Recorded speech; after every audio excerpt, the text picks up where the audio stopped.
ang ganda naman ng iyong vision, pero nagkulang ka into your heart set or your fear, doubt, and worry, and because of that, it translated to your lack of action. Isn't that good news? I'd like you to do right now is I want you to start reminding yourself of what? Asking yourself, no? Let's talk about 2025 for a moment. What are your aspirations for this year? Let's pretend, for example, 2024. Isa lang yung reason kung bakit hindi siya nangyari for you last year. And that is alignment.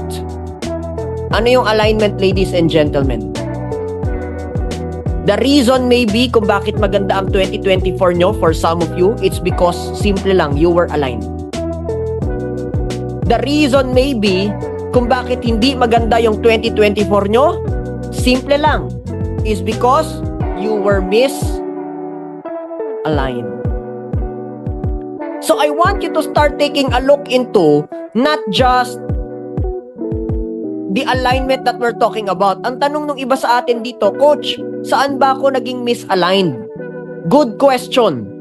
Allow me to share that with you. That's a good question because I want you to start taking a look into your mind. Diba? Yan yung mga vision mo eh. Ito yung mga pinapangarap mo.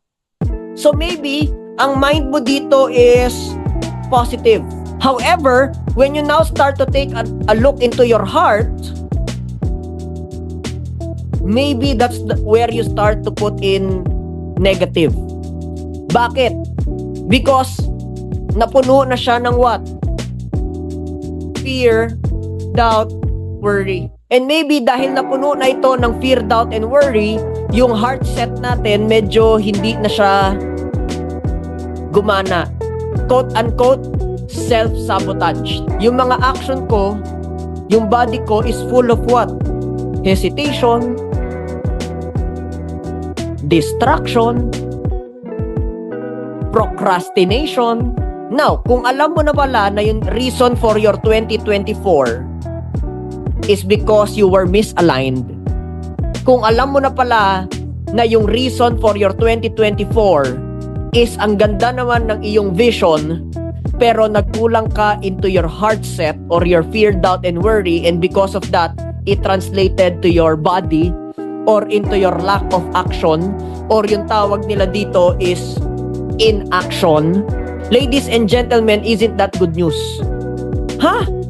Bakit naman good news yan? Here's the thing, I want you to acknowledge certain truths. Number one, what's past is past.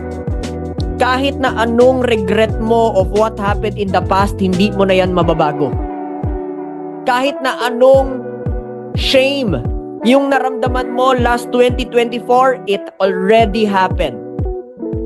Wala na tayong magagawa dyan, therefore, there's nowhere to go but to move forward. Are you guys with me? Here's the second truth that I'd like to share with you as to the good news.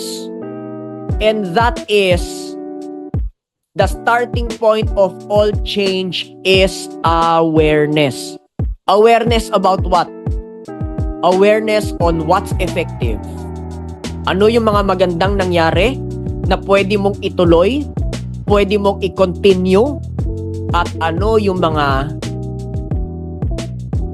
ineffective, mga hindi magandang nangyari na wag mo nang ituloy kasi hindi nga siya effective to begin with.